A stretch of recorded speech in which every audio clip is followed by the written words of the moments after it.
All right, back here at Celtics Pregame Live. We're live from the concourse here at TD Garden, getting you set for Game 2 between the Celtics and the Cavs. Tom Giles, House, Brian Scalabrine. We got Brad Stevens joining us now.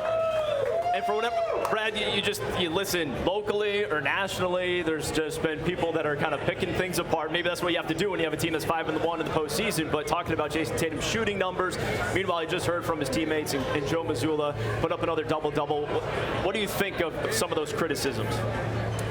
Well, I don't listen to much of them, and it's not because I'm immune to it. I just don't pay much attention. I think at the end of the day, the best compliment or the best thing you can be called as a player is someone that makes a game easier for the other 4 guys that are playing with you. And if you can bring out the best in those guys and be elite, it's pretty special. And I don't think you have to look far to see the numbers both individually and collectively that support that. And so, there are a lot of things in this job that I lose sleep over. What someone thinks about Jayson Tatum or Jayson Tatum playing well is not one. So we'll keep him. Let's put it that way. Let me ask you this from this standpoint, though.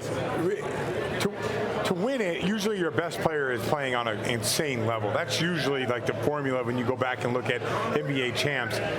I know he's not playing at an insane level right now, but do you feel like when that time comes, he has to do it, or is this team just built differently? You're saying he hasn't shot. Yeah, I'm saying we're seeing gaudy numbers. Yeah, we're seeing gaudy numbers from star players. Which everybody would say that's a small sample, right? Like, sure. He's got so much foundation of meeting the moment, sure, and being great in the moment. And I realize because he's been in the moment and been in the biggest moments, he's going to be, nitpicked, and that's okay. That's part of being one of those guys, right? They are looked at, they are harshly critiqued, and when you say he's not playing well, it's usually based on the stat sheet of. But I'm saying anyone. It's usually based on the stat sheet and shots, right? And so for me, it's how do you affect the game? Are you going to guard? Are you going to be able to bring the right mentality when your shots aren't going down? Are you going to make sure that you make the right play, even though you want to see the ball go through the net for yourself? And our team has followed the lead all year of, we're just playing to win. Yeah. And that's all that matters. And, it's got to start with him. It's got to start with Jalen. It's got to start with those guys, because those guys are looked up to in our locker room because they've done it on this stage. I think I've asked the wrong question. Can you win a championship with him averaging 20 points a game?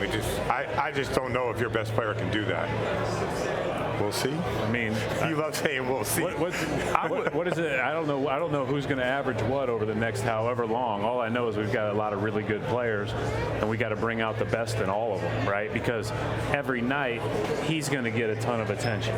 People are going to be into him. People are going, and it's a physical game right now, as you see. Like, people are going to be into him. People are going to be double teaming him. If that's the metric, that he has to score a certain amount, then it takes away the idea that, no, you just have to make the right play every time. Right. Sure. And that's the key for me. And so, like I said, I don't listen to much. I also don't take a stat sheet after the game. I could care less. You can see if a guy played well, if he moved the ball well, if he did the right things. Like, those are things that are more important to me. And I think the national media has been doing that, just taking a stat sheet and looking at the end of it and saying, well, why he only took 9 shots against Miami? He only had 16 points. Well, we won by 30. What winning plays did he make? And to me, that's the most important thing. So I'm with you, Brad. If you watch the game, you see how much he affects. We're looking at 10.5 rebounds per game. Okay, that's affecting winning. 5 assists when all eyes are on you. I'm making the right play. He has every right, and I say this after every game, he has every right to go out and get 25 shots every single time because he's the best player on the team. But realizing that that's not what I need to do tonight. What I need to do is, if I get 2, I'm moving the ball. And I also believe this. You put together a hell of a roster because he trusts every one of those players out there, and those players trust him to make the right play. So with all that coming together, we're having the success we're having, and that's the only thing that lazy national media people that are nitpicking Jayson Tatum Tatum You said can it. I say, didn't say it. I said it. I'll stand on it. That can say about that is that he needs to score 30 or 40 points. Well, if he had 30 and took the last shot, missed, and we lost, they'd be critiquing him for missing that last shot. Well, he's making all the right plays, and guess what's happening? We're blowing teams out. We're winning by 20 plus, and to me, that's more important than anything else. On every shot attempt that we take as a team, right, is the idea would be to get the best shot on that possession. And a lot of times with the attention he gets and who's guarding him, right, and people coming and doubling or people over shifting towards him or sometimes trapping pick and rolls, he's got to do that. Yeah. And he does trust the people around him because they're good. And that includes how many times we seen star players not do that, though? Yeah, but that's part of, like, it's one of the things that I've always appreciated about him. He's always seen the game really well. And it's hard to go from, like, he got drafted and all of a sudden he's like a go-to player in the second round of the playoffs right away. Like, that's hard. And to then just constantly grow, constantly get better. He's not riding the up and downs with everybody else, right? He's been through all this.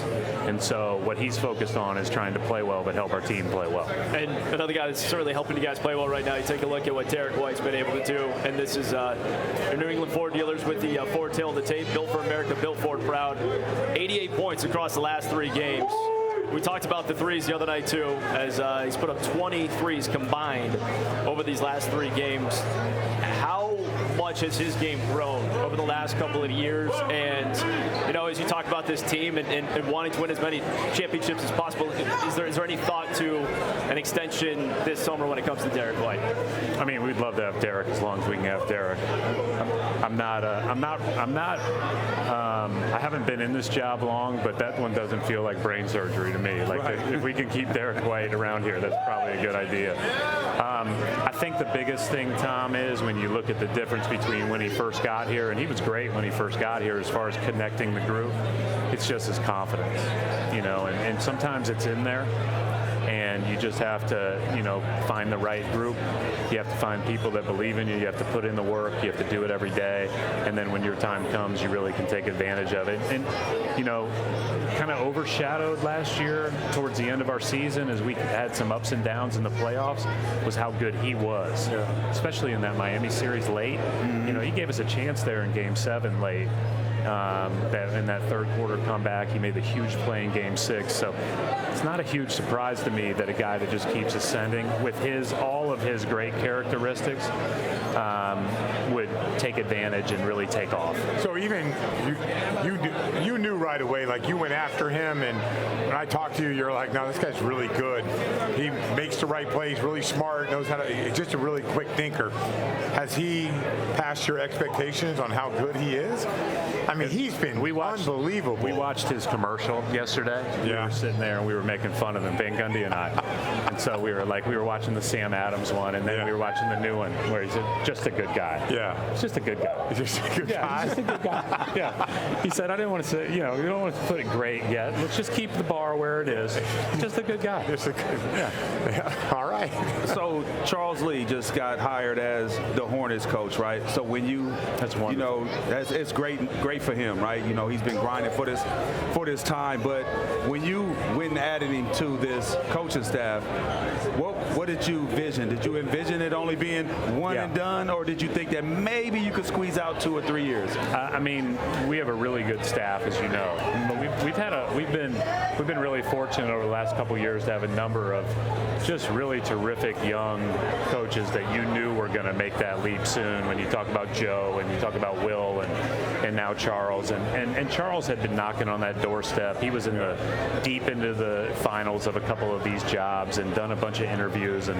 But one of the things that we tried to, you know, say was like it'd be good to be just a brand new experience. You know, sometimes as a coach, when you're in one situation for a long time, you get used to that, and then when you see something new, you'll take things you like, things you don't like, things you really feel like, you know, maybe you'll never do, but at least you've lived that and seen that, and I'm really excited for him. We didn't think he was going to be here long, and you know, but it's awesome when, you know, one of the 30 jobs goes to one of yours. How much do you have, or with the development of a Luke Kornet, from his change in his body to his game? even like a Sam Hauser from, picking him up and putting him into G League and like where he's at right now. Like, I know you guys take a lot of pride in that. And is that how do you guys discuss that? How does that come about? Is that something that you're involved in? Well, those two guys, we picked up Sam after the draft in my first year, and then Luke was coming off the ankle surgery. So both those guys started in Maine that year. Luke was on an Exhibit 10, and Sam was a two-way. And when we made the trades at the trade deadline for Derrick and Tice, we lost 7 guys. And so those were the immediate calls to move up because, one of the things about them, they're elite workers. They do it every day. They always have a great attitude, tremendous teammates, and they know who they are. They know what they do well. They know what they don't do well. They don't try to do more than that. And around the great players, right, that's the key. Like, that self-awareness in your 20s that they have, sometimes doesn't hit people until later on. And so for those guys are really good fits as team players and very good in their own right, but they just fit well with our guys. Hey, Luke certainly has that sense of humor. We saw that you moment. You guys kind of took it away. Well, the other day. Well, we're going to bring it back. I told Luke, I saw this clip at the very start of it. He was like, I said, now you play big minutes, you're like Belichick up here. I asked him about the hold on, Scott. We got it for we got it. We're going to roll. See if you like it. See, I told you. Oh, so you got... Luke, I want you to analyze 2 things for me. 1, my bark, and then 2, your bark. So my bark is, and I want you to analyze your bark and compare the 2.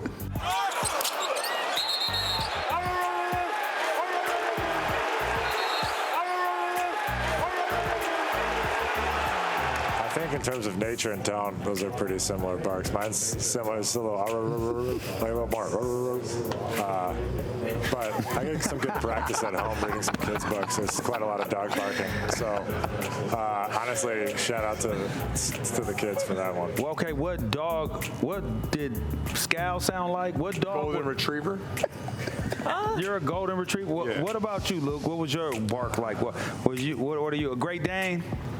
Wow, Great Dane is great. I think that's a high praise. My natural default was a Beagle because we had one growing up.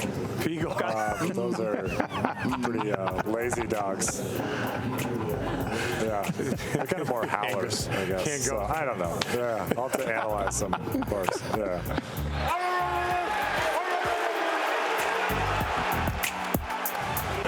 I'd like our backup center to be more than a Beagle, Just a little bit. Yeah, let's go. Great Dane. Would you take a Great Dane? Yeah. More than a Beagle. We don't need him to bark if that's the case. We just need him to keep playing well. Like, just do what you're supposed to do. Don't want no damn Beagle. He's I mean, you guys saw it when you just made him think about that. Yeah. Like, he'll go into these tangents. He's one of the funniest guys I've ever been around. Yeah. Him and Blake Griffin last year. I heard. It was everyday comedy all the time. Yeah. All right, Brad, thank you so much for joining us. Do you care about the ping pong balls? Does that interest you at all? Coming up on Sunday? The lottery. No, not really. Not really. Only from the standpoint of, how it would ever impact our future picks. But it's so far down the road. The only pick that could impact is I think the swap we have down the road. So no, I probably won't watch. Got it. All right, appreciate you coming on. Thank you guys. Good luck tonight.